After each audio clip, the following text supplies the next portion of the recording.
Hello everyone! Today we're making a mixed media or multimedia art project, which means that we're using different types of materials in one project to create something. So I have the materials that I used in the description box down below, but you could also use things like fabric, buttons, or other bits and pieces that you find around your house. If you're using things like buttons, you might want to ask an adult for help with a hot glue gun instead of using a glue stick, just so that it sticks a little bit better. Let me show you what I used. For the center of my poppies, I have two different things. I have tissue paper, and I also have black construction paper. For the outside of my poppies, I have red construction paper, red printer paper, and more red tissue paper.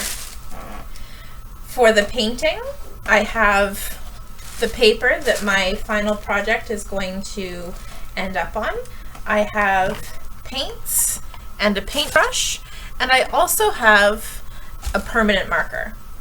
It's really important that you use a permanent marker for the stems of your poppies because we're going to paint over top of them. And if you use a water-soluble marker that washes off, that's going to bleed into your paint. So you want to make sure you use a permanent marker. I'm going to clear away the bits of this that I don't need, and then let's get started.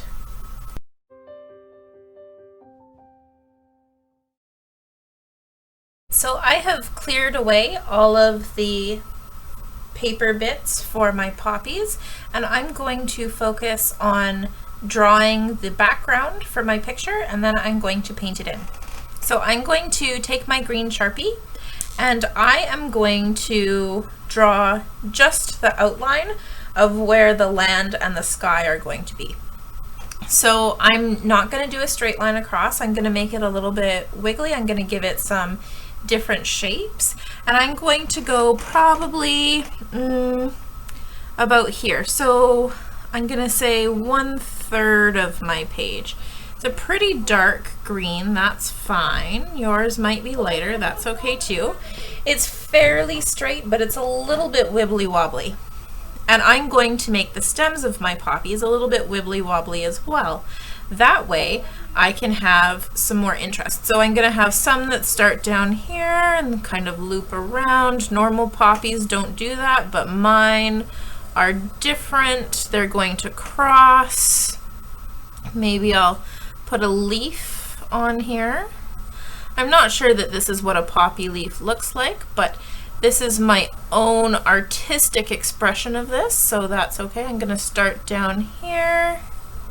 This one's really wiggly. I'm gonna have one that starts up here, loops around.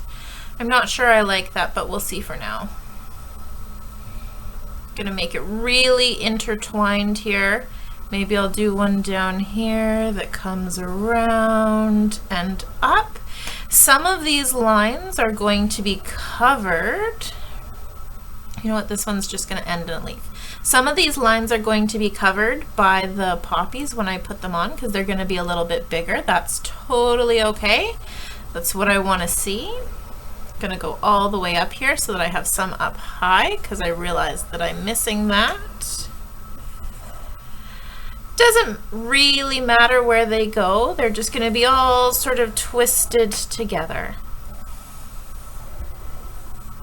There we go.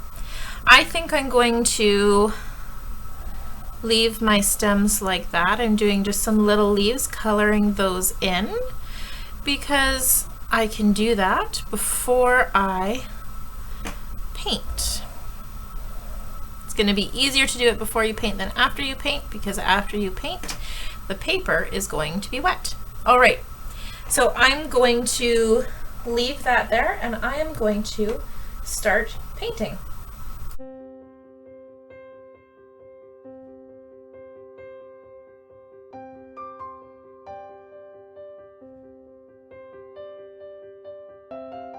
I have finished my painting now, and I just need to let it dry. I'm going to flip it around so that you can see what it's going to look like when it's upright. I made sure that I was really paying attention to where this line was, that I wasn't crossing my green and my blue. If you decide that you want to do that, that's a choice that you can make. The other thing that I did, and I'll show you a little bit down here, is with watercolor paints, you can soften them up a little bit. So you can see right here, it's a little hard to see on the camera, but right here there's a little bit of a darker spot and a lighter spot, and that's not because of water, that's just because of the amount of paint colorant that is on my page. So what I'm going to do is take my paintbrush, just dipped in water, not in any paint, and I'm just going to soften that line by brushing some more water onto it. That helps some of the paint that's already there dissolve and spread around a little bit more, and it stops you from getting some of those hard lines. So you could choose, you know what, I want to have those hard lines, or you could say I don't want to, but that's one way of smoothing out the colors.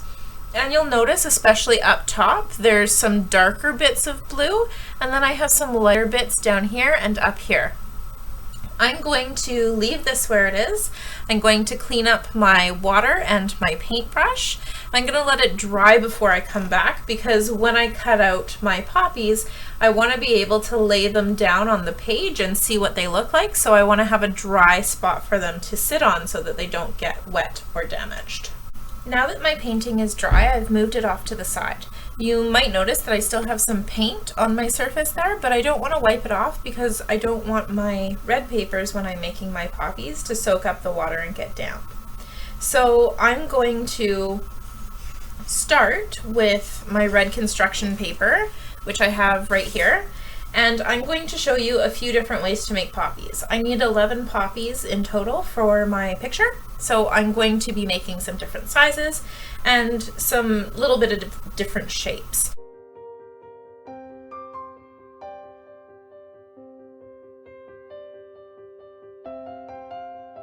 Now that I have my different poppies cut out and ready to go, I'm going to carefully move them off to the side, and I am going to bring back my painting. So before I want to glue anything down, I want to lay it out so that I can see what it looks like and if I like where everything is. That way I can do a mixture of different sizes and shapes of poppies. So I'm just going to lay them out. So what I'm going to do is I'm going to play around with this a little bit more, see if there's any other spots that I want to put things, any place where I might need another thing. And I'm going to make sure that there's enough space for me to see the center of each of my poppies, because I'm going to add that on later. If there's a spot that I look at and I go, you know what, I'm missing some space there to put that on, like this one is a little covered up, it was covered up more by the last circle, I might not glue this flower down until I put a center in there, but for this particular one it should be okay. I can slip it under there. So I'm going to glue down my poppies and then I'm going to start on the centers.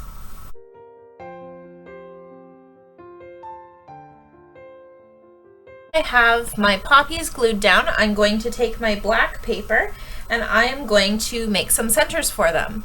So one of the things that you can do is if you take tissue paper, so I have a little piece of tissue paper here, and I'm going to cut this into a square. Some of you may have done this before. What you need to do is take a pencil. Now you need to be careful. It's better if your pencil has an eraser on it. Mine is flat, so it's okay, but what you're going to do is you're going to carefully fold the tissue paper over the end of the pencil. Let me just open my glue stick here. Very carefully, you don't want to push too hard, but you're going to get some glue on the end of your tissue paper, which is on your pencil. That's what that's for. It helps. And then you're going to find a poppy and stick it down, and then you have a 3D center for that particular poppy. So I'm going to make some different shapes and I will see you soon.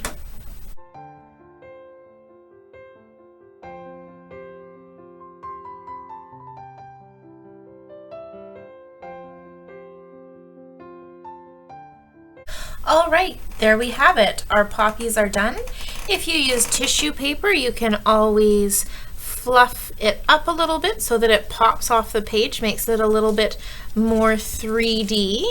I've got a few different layers of tissue paper on this one, so I'm just gonna really carefully sort of squish them up a little bit, and there we have it.